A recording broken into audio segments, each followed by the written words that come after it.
to Ukraine. What are we to make of that? What are we to make of it? Well, I think Lindsey Graham kind of put it very succinctly. You know, he was on Fox. This was totally unintentional, of course, but he was on Fox over the weekend, and he was kind of lambasting J.D. Vance for not sending every last dollar to Ukraine. And he says, go to Ukraine and talk to the people there and get informed on why we need to send the money. Like as if J.D. Vance hasn't done enough research on his Ukrainian constituency. And I think that is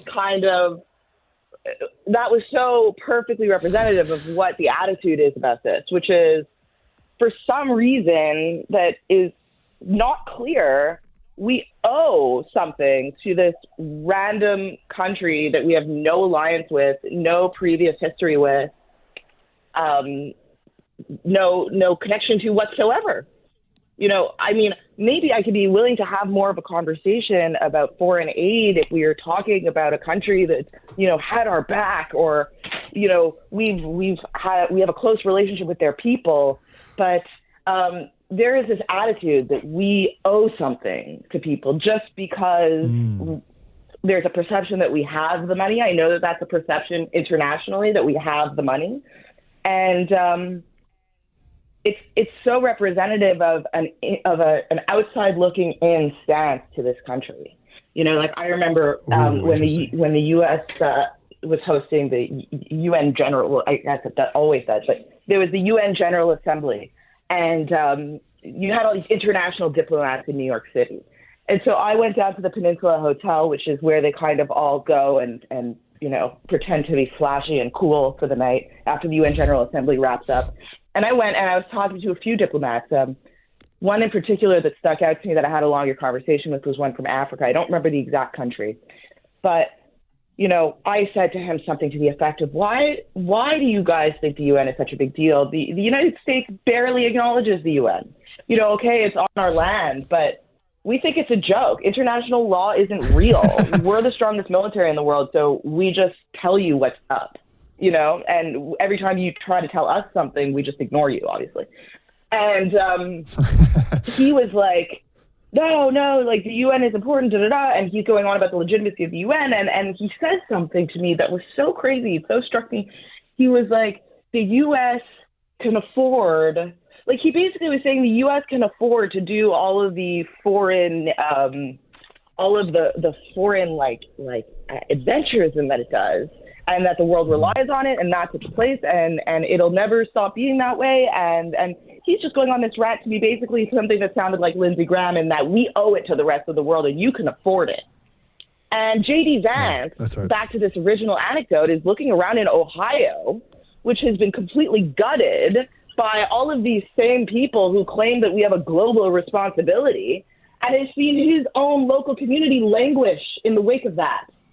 So I think that that's kind of on a meta level what the disconnect is here about Ukraine. Let me play this clip here. This is Congressman Jerry Connolly from Virginia. Some say, well, we have to deal with our border first. The Ukrainian-Russian border is our border. Oh, my God. That's so disgusting. That makes my blood boil. God, that's disgusting.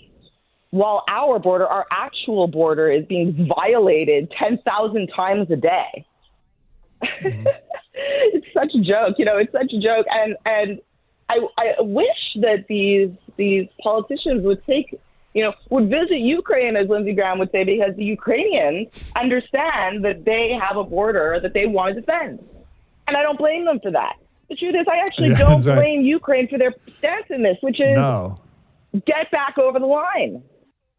Yes. But I have the same attitude, and we're not doing anything to get everybody back over our line. We have boundaries too, and those boundaries are being completely trampled and ignored.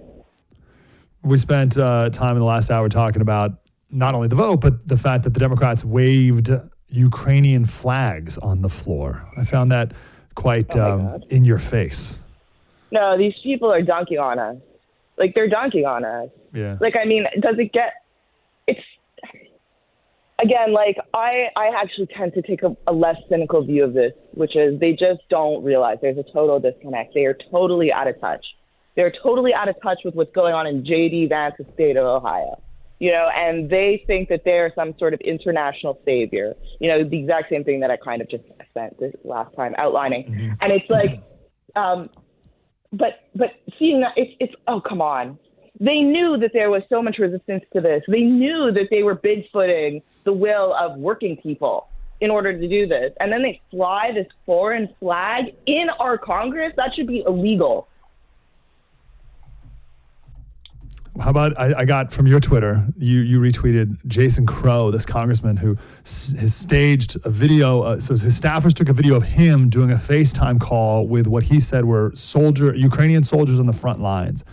And it was so weird. It was just a weird propaganda. It was so gimmick. Lame.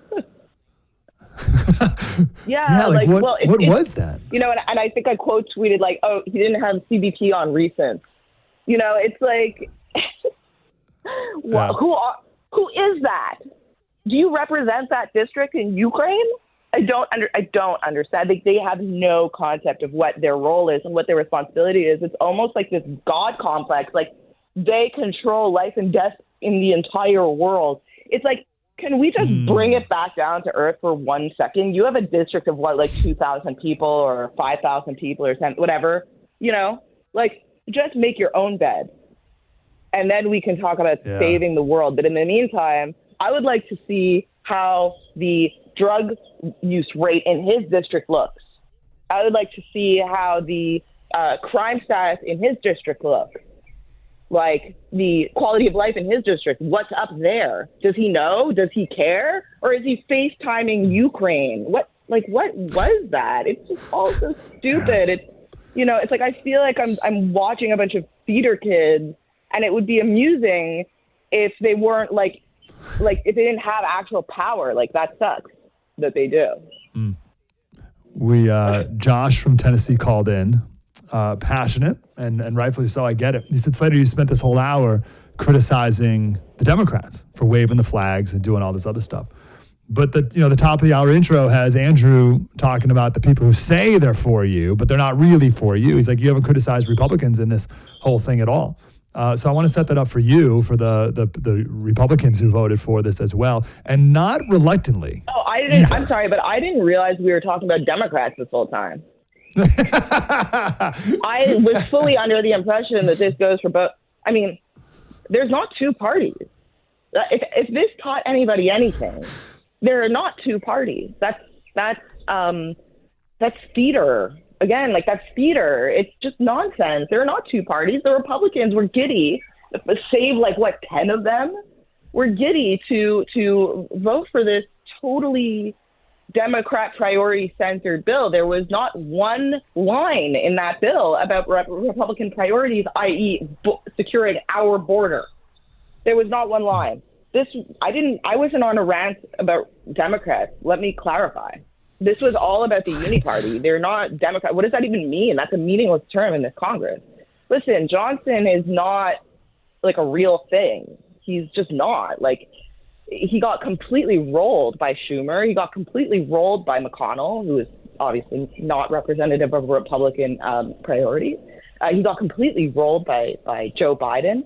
There have been multiple instances of that in the last couple months. I mean, I feel like almost actually every headline is either Johnson acting on behalf of the White House, on behalf of Democrats in the Senate, or on behalf of the security state with that FISA fiasco. This person is not a Republican. He doesn't represent Republicans. And that, for that matter, that applies to most of Republican Congress. These people just have an R under their next to their name, and it's symbolic. But I don't think anybody buys it. I was assuming that we were talking about both of them this whole time. These people are worthless to us. That's right. So good. What? How do you explain these flip-flops? It's a term we haven't thought of before. I haven't used it, the flip-flop. But these are big ones from Mike Johnson on all those issues you just mentioned about. What's to explain for that? Because we want an explanation, because we're rational people who want to make sense of things. So I'm getting phone calls of people skeletons in the closet, the deep state got to them, or being bought off tons of money. What's the explainer for crazy flip-flops, 180s. I think that it's much more simple than that. You know, watching Johnson, to me, this is just my opinion, obviously. I don't know one way or another. I wasn't in the skiff if they, you know, showed him some sort of compromising picture or whatever. But what it appears to me is that this guy's just out of his league. What it feels like watching him is like watching, like, you know, a girl in grade 5 on the basketball team playing a game, like playing an NBA game. It's like, That's right. That's what, like, just totally out of his depth, totally out of his league.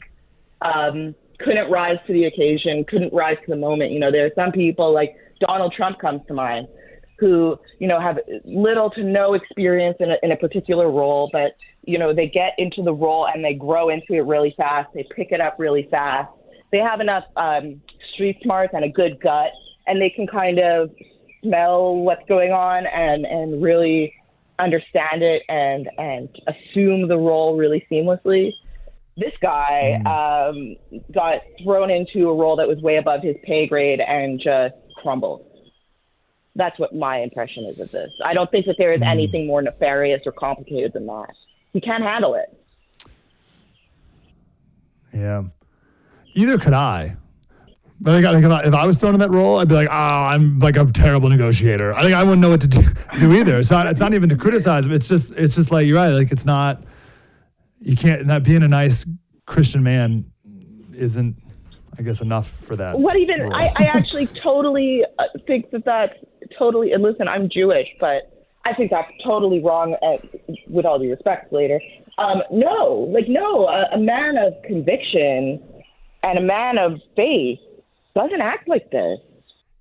This is like not even like, no. Somebody who has strong principles, who they live by. I mean, I know a lot of very religious people of many faiths, and they could be offered anything and they don't budge. This isn't even this is actually, I think, him faltering in many ways on his lifestyle of faith. I think that this was him kind of getting intimidated and saying, screw it.